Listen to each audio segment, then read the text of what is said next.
Okay, so average speed, if we put an equation to this, the average speed is equal to the and displacement, sort of the title of that book.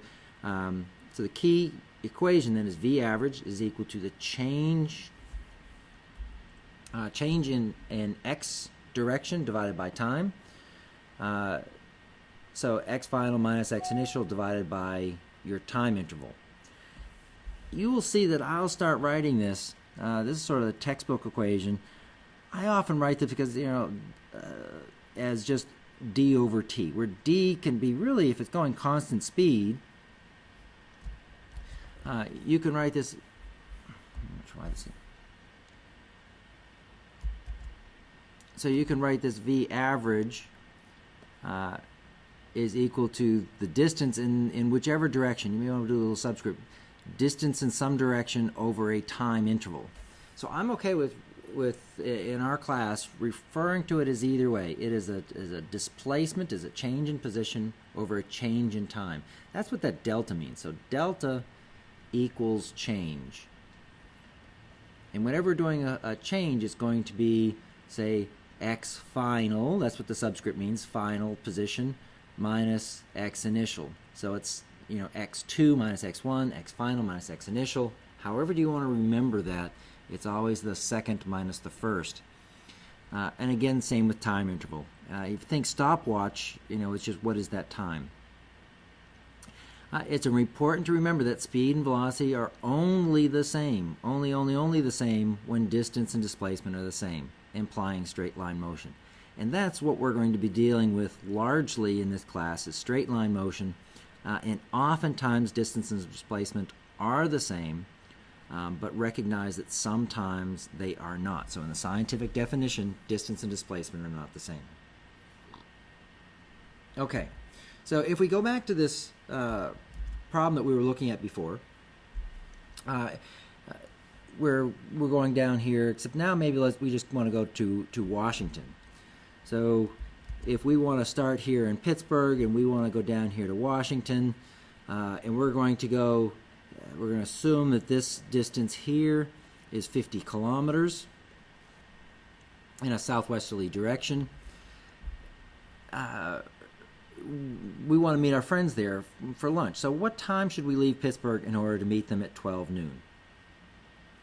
Well, on the highway, there's no speed given here, so we have to sort of assume on this problem, since we weren't given one, but we'll put that in. So let's assume that we're going to do a speed on the highway of 60 miles per hour, which is the same as about 27 kilometers per hour, and we'll use the kilometers. So we're going to use speed or velocity of 27 kilometers per hour. We have a distance of 50 kilometers. Let's see if we can work through this. I'm going to take the map away because the map... Okay, so let's underline what we know. The map, we say we have 50 kilometers in a southwesterly direction. We'll hit that direction too, along 79 South, Washington, PA. If you want to meet your friend there for lunch, what time? I want to know what time we should leave in order to meet there. So in order to find the time we should leave, we need to know how long we will be driving. So let's list what we know. We have a distance, 50 kilometers. Distance, okay, and we said the highway we can travel about 27 kilometers per hour. Remember, that's about 60 miles per hour. And we want to know the time. So this is where some of your algebra comes in. Remember that what equations do we have that relate those quantities? Well, we have that V average is equal to the distance or displacement over time. We want to know the time, so if we cross or multiply through by time, because it's on the bottom, put time over here, then we end up with D is equal to TV. And you may remember this equation kind of easily because, if you remember when you were a little kid, you may have sat too close to the television, and Mom always told me, keep distance between you and the television. So D equals TV.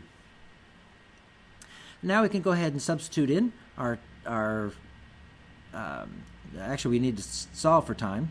We have one more step here because we got the time out of the denominator. We need to put it back so it's just t equals. So now I'm going to divide through by v, divide through by v. So I end up with t is equal to distance divided by velocity. So we can substitute in 50 kilometers, then divided by 27 kilometers per hour, and that would give me about 1.85 hours. So 1.85 hours.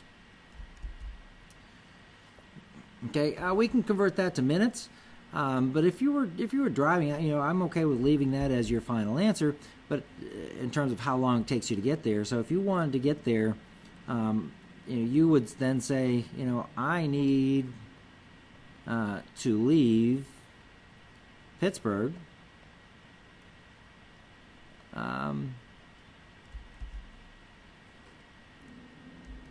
I need to leave Pittsburgh at 1.85 hours before noontime.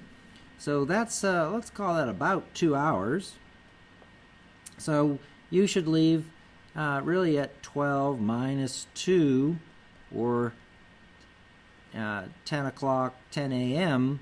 in order to get there and, allow for a little bit of traffic or whatever. So you would leave Pittsburgh at 12 o'clock to meet your friends there at noon.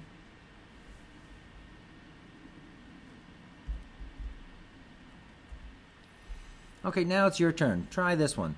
I'll get you started, and then you keep going. So we want to solve this. So Charlie drives 27 kilometers per hour east from Pittsburgh toward Washington, D.C. How far will he have traveled after 3 hours?